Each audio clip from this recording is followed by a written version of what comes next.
Introducing, yes, introducing our character, Uncle Ben, all things knowing on crypto, gay sex, and spinning. So, 3 minutes. What do you think of 35,000? What's going on? Cut Hot to the take. chase. I think it's nonsense. I think it's hot air. I think, there's a lot of hype around ETFs and Bitcoin institutionalization of that. And yeah, there might be some buying that happens as a result of, sort of Bitcoin ETF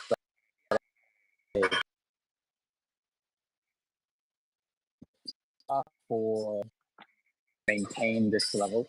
And in particular, I think it's going to be for Bitcoin to sort of continue to go up. I think the problem, and I think I kind of agree with Denver on this one, is just that you just don't know what all this Bitcoin is. And so at the end of the day, when you think about, the quote unquote whales of the early adopters, right, who, bought Bitcoin when it was like pennies on the dollar, dormant wallets, you don't know who owns them. There's a lot of KYC issues. There's a lot of people who are going to dump. I think, take all that.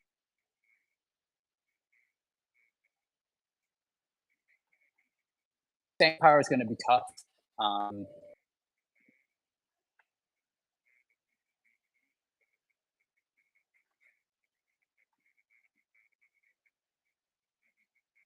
Uses both, I'll call it aesthetics to industrial. So the problem I see with Bitcoin as well is just no real use case.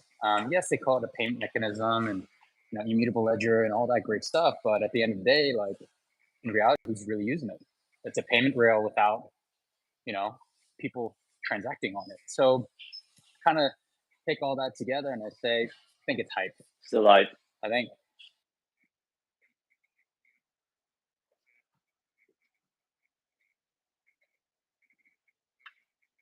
if you're going to take it, yeah, I think where you're going to put your money, probably Bitcoin versus anything else. But outside of that, I don't really see a huge sort of, I'll call it uplift. But that being said, look, it's progress, right? So, maybe these are baby steps. I mean, it is a step in the right direction, but I think, it's no like AI hype, if that makes sense, right? I think with AI, right, people can sort of paint a picture. There's a narrative around like what AI is going to do, right, from productivity perspective, technological advancement, and various industries. But Bitcoin, again, there's not really anything that I can say about it that paints a picture of the future, right, around like what it's going to achieve. At the end of the day, like it's an interesting fintech platform, and fintech, as you know, has seen a tremendous amount of downturn. So in that sense, again, hard for me to really get excited about the price action on Bitcoin today.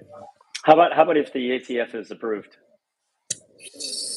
Even then, right? Like, I'm just not convinced from the perspective of ETF gets approved, fine. Then you have like 20 Bitcoin ETFs that get approved. Yes, there's going to be buying that occurs, right? Yep. But first off, I don't understand why we need like 20 Bitcoin ETFs. And if you think about it from that perspective, like you're not going to have 20 uniform Bitcoin ETFs. You're probably going to have like a bunch of funky Bitcoin ETFs, right? I think there's going to be a combination of those that do, futures derivatives with actual Bitcoin.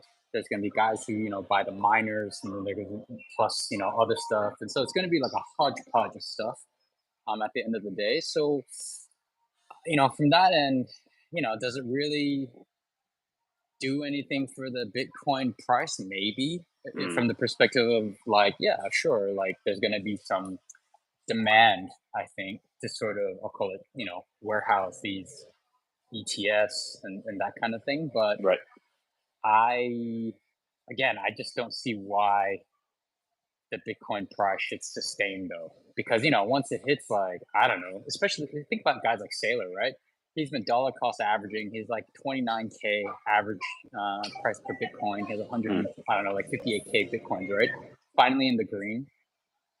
With this sort of latest bump. I mean, like, I don't know, right? Maybe he takes them off the table. Not sure, but I think there's probably a lot of guys out there who have been, buying and buying and buying, dollar cost averaging, and now they're at a point where they can realize something. And it's been like how long, right?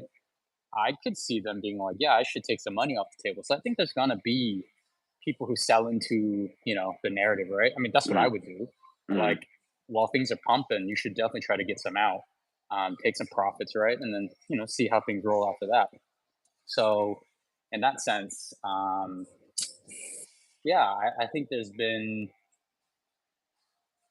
just going to be, I think, buy sell across the board. And so from that perspective, I think you're not going to see like this thing getting back to like 69K, even upon like ETF approval.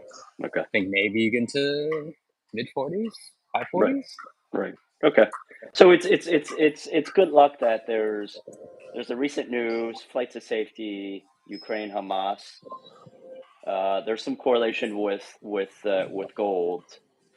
But beyond that, beyond this 10%, 15%, 20%, it's a 20% gain, right? From 28? Yeah, 30%. Yeah, it's a lot. I mean, I think it's I think there's just a lot of hype, right? Nothing fundamental, in my view. So from that end, I just say, anybody who's holding Bitcoin, if you've been, buying into it, I'd say now is the time to sell, not to buy Bitcoin at this point. Yep. Cool. Thank you for your insights. Cool, man. Ciao. Talk to you later. Peace. You hang this thing up.